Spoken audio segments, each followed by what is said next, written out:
ನಮಸ್ಕಾರ. ತಮಿಳುನಾಡಿಗೆ ಪ್ರತಿ ದಿವಸ 3,500 ಕ್ಯೂಸೆಕ್ಸ್ ನೀರಿನಂತೆ 15 ದಿವಸಗಳ ಕಾಲ ಹರಿಸಬೇಕು. ಒಟ್ಟಾರೆಯಾಗಿ ಸದ್ಯಕ್ಕೆ 4.5 ಟಿಎಂಸಿ ನೀರನ್ನ ಬಿಡಬೇಕು ಅಂತ ಸಿಡಬ್ಲ್ಯೂಎಂಎ ಆದೇಶನ ಹೊರಡಿಸಿದೆ. ಬಿಳಿಗೊಂಡುವಿನಲ್ಲಿ ಮಾಪನ ಕೇಂದ್ರ ಇದೆ. ಅಲ್ಲಿ 4.5 ಟಿಎಂಸಿ ದಾಖಲಾಗಬೇಕು ಅಂದ್ರೆ ನಾವು ಮಿನಿಮಮ್ 6ರಿಂದ 7 ಟಿಎಂಸಿ ನೀರನ್ನ ಬಿಡಬೇಕು.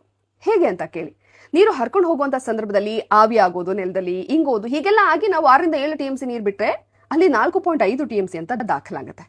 ಸದ್ಯ ನಮ್ಮ ಹತ್ರ ಇರೋ ಸ್ಟೋರೇಜ್ 17 ಟಿಎಂಸಿ ನೀರು. ಅದರಲ್ಲಿ 7 ಅಲ್ಲೇ ಹೋದ್ರೆ ಉಳಿಯೋದು 10 ಟಿಎಂಸಿ. 10ರಲ್ಲಿ 5 ಡೆಡ್ ಸ್ಟೋರೇಜ್ ಇದೆ. ಉಳಿಯೋ 5ರಲ್ಲಿ 2 ಟಿಎಂಸಿ ನೀರು ತಿಂಗಳಿಗೆ ಬೆಂಗಳೂರಿಗೆ ಕುಡಿಯೋದಕ್ಕೆ ಬೇಕು. ಸೊ ನೀರು ಬಿಡುವಂತ ಪರಿಸ್ಥಿತಿಯಲ್ಲಂತೂ ನಾವಿಲ್ಲ. ಯಾಕಂದ್ರೆ ಮಳೆ ಇಲ್ಲ, ಬರ ಆವರಿಸಿದೆ. ಸೊ ಇದು ಎಲ್ರಿಗೂ ಕೂಡ ಗೊತ್ತಿರುವಂತಹ ವಿಚಾರ. ಈಗ ಆದೇಶ ನಮ್ಮ ವಿರುದ್ಧವಾಗಿ ಬಂದಿದೆ, ಪ್ರತಿಭಟನೆಗಳಾಗ್ತಾ ಇದೆ, ಹೋರಾಟಗಳಾಗ್ತಾ ಇದೆ. ನಾವೆಲ್ಲರೂ ಮಲಗಿದ್ದವರೆದ್ದು ಲಬಲಬಲಬ ಅಂತ ಬಾಯ್ ಬಡ್ಕೊಳ್ತಾ ಇದೀವಿ.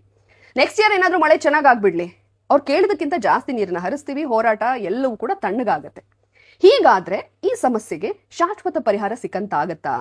ಖಂಡಿತ ಇಲ್ಲ. ಯಾಕಂದ್ರೆ ಇದು ನಿನ್ನೆ ಮೊನ್ನೆ ಇರುವಂತಹ ಸಮಸ್ಯೆ ಅಲ್ಲ, ಇನ್ನೇನು ನಾಳೆ ನಾಡದಲ್ಲಿ ಕ್ಲಿಯರ್ ಆಗುತ್ತೆ ಅನ್ನೋ ಒಂದು ಸಮಸ್ಯೆ ಕೂಡ ಅಲ್ಲ. ಇದು ನೂರಾರು ವರ್ಷಗಳಿಂದ ಇದೆ, ಮುಂದಿನ 10 ವರ್ಷಗಳ ಕಾಲ ಇರುವಂತಹ ಸಮಸ್ಯೆ. ಹಾಗಾಗಿ ಇದಕ್ಕೆ ಏನ್ ಶಾಶ್ವತ ಪರಿಹಾರ? 1924ರಲ್ಲಿ ಬ್ರಿಟಿಷ್ ಕಾಲದಲ್ಲಿ ಆದಂತಹ ಒಪ್ಪಂದ. ಆಗ ನಮ್ಮ ರಾಜ್ಯದಲ್ಲಿ ಆಗ್ತಾ ಇದ್ದಂತಹ ಮಳೆಯ ಪ್ರಮಾಣ, ನೀರಿನ ಶೇಖರಣೆ, ಎಲ್ಲ ಅನುಪಾತಗಳನ್ನ ತಗೊಂಡು ಆಗೊಂದು ಒಪ್ಪಂದ ಆಗಿರುತ್ತೆ. ಈಗಲೂ ಕೂಡ ಅದೇ ರೀತಿಯಾಗಿ ಪರಿಸ್ಥಿತಿ ಇದೆಯಾ? ಖಂಡಿತ ಇಲ್ಲ. ಬರ ಇದೆ, ಮಳೆ ಪ್ರಮಾಣ ಕಡಿಮೆ ಆಗಿದೆ, ನೀರಿನ ಶೇಖರಣೆ ಕೂಡ ಕಡಿಮೆ ಆಗಿದೆ. ಈಗಲೂ ಕೂಡ ನೀವು ನೀರು ಬಿಡಿ ಅಂತಂದ್ರೆ ನಾವು ಬಿಡೋದಕ್ಕೆ ಸಾಧ್ಯ ಆಗುತ್ತಾ? ಖಂಡಿತ ಇಲ್ಲ. ಆ ಒಪ್ಪಂದ, ಒಡಂಬಡಿಕೆ ಏನಿದೆ ಅದು ಮುರಿಬೇಕು, ಹೊಸ ಒಪ್ಪಂದ ಆಗಬೇಕು. ಈ ನಿಟ್ಟಿನಲ್ಲಿ ನಾವು ಹೋರಾಟ ಮಾಡಿದಾಗ ಮಾತ್ರ ಈ ಸಮಸ್ಯೆಗೆ ಶಾಶ್ವತ ಪರಿಹಾರ ಅನ್ನೋದು ಸಿಗೋದು. ಕನ್ಸಿಸ್ಟೆನ್ಸಿ ಇರಬೇಕು, ನಮ್ಮ ಹೋರಾಟದಲ್ಲೂ ಕನ್ಸಿಸ್ಟೆನ್ಸಿ ಇರಬೇಕು. ಯಾರ ಸರ್ಕಾರಗಳ ಅಧಿಕಾರಕ್ಕೆ ಬರುತ್ತೋ ಆ ಸರ್ಕಾರಗಳು ಕೂಡ ಈ ಸಮಸ್ಯೆನ ಬಗೆಹರಿಸೋ ನಿಟ್ಟಿನಲ್ಲಿ ಕನ್ಸಿಸ್ಟೆಂಟ್ ಆಗಿ ಯೋಚನೆ ಮಾಡಿದಾಗ ಮಾತ್ರ ಈ ಸಮಸ್ಯೆಗೆ ಪರಿಹಾರ ಅನ್ನೋದು ಸಿಗುತ್ತೆ. ಪ್ರತಿ ಬಾರಿ ಸುಪ್ರೀಂ ಕೋರ್ಟ್ ನಲ್ಲಿ ನಮ್ಮ ರಾಜ್ಯಕ್ಕೆ ಯಾಕೆ ಹಿನ್ನಡೆ ಆಗುತ್ತೆ? ಸಮರ್ಥವಾಗಿ ವಾದ ಮಂಡನೆ ಆಗ್ತಾ ಇಲ್ವಾ? ಸೊ ಅದನ್ನ ನೋಡಿದಾಗ ಅಲ್ಲಿರೋ ಸಮಸ್ಯೆ ಏನಂದ್ರೆ, ಕಾತರ್ಗೆ ಅವ್ರನ್ನ ಬಿಟ್ರೆ ಉಳಿದವರೆಲ್ಲರೂ ಕೂಡ ಬಾಂಬೆ ಲಾಯರ್ಗಳು.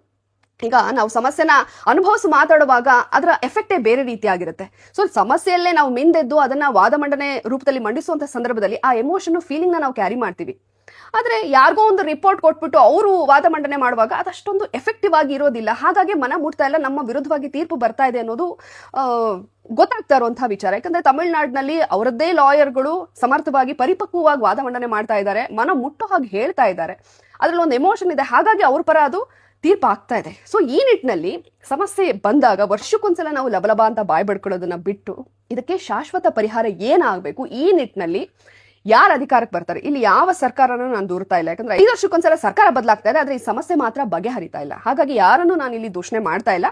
ಯಾರೇ ಅಧಿಕಾರದಲ್ಲಿರ್ಲಿ, ಆಯಾ ರಾಜ್ಯ ಸರ್ಕಾರಗಳು ಕನ್ಸಿಸ್ಟೆಂಟ್ ಆಗಿ ಈ ವಿಚಾರದ ಕಡೆ ಗಮನ ಹರಿಸಬೇಕು. ನಾವು ಕನ್ನಡಿಗರಾಗಿ ನಮ್ಮ ಹೋರಾಟ ಕೂಡ ಕನ್ಸಿಸ್ಟೆಂಟ್ ಆಗಿ ಇದ್ದಾಗ ಮಾತ್ರ ಈ ಸಮಸ್ಯೆಗೆ ಶಾಶ್ವತ ಪರಿಹಾರ ಅನ್ನೋದು ಸಿಗೋದು. ಸದ್ಯದ ಪರಿಸ್ಥಿತಿಯಲ್ಲಿ ನೀರು ಬಿಡುವಂತ ಒಂದು ಪ್ರಮೇಯ ಬರೋದೇ ಇಲ್ಲ. ಏನು ಹೋರಾಟ ನಡೀತಾ ಇದೆ, ಆ ಹೋರಾಟದಲ್ಲಿ ನಾನು ಕೂಡ ಇರ್ತೀನಿ, ಕೈ ಜೋಡಿಸ್ತೀನಿ. ಆದ್ರೆ ನಾವೆಲ್ಲರೂ ಯೋಚನೆ ಮಾಡಬೇಕಾಗಿರೋದು ಈ ಸಮಸ್ಯೆಗೆ ಶಾಶ್ವತ ಪರಿಹಾರ ಆಗಬೇಕು ಅನ್ನೋದು. ನಮಸ್ಕಾರ.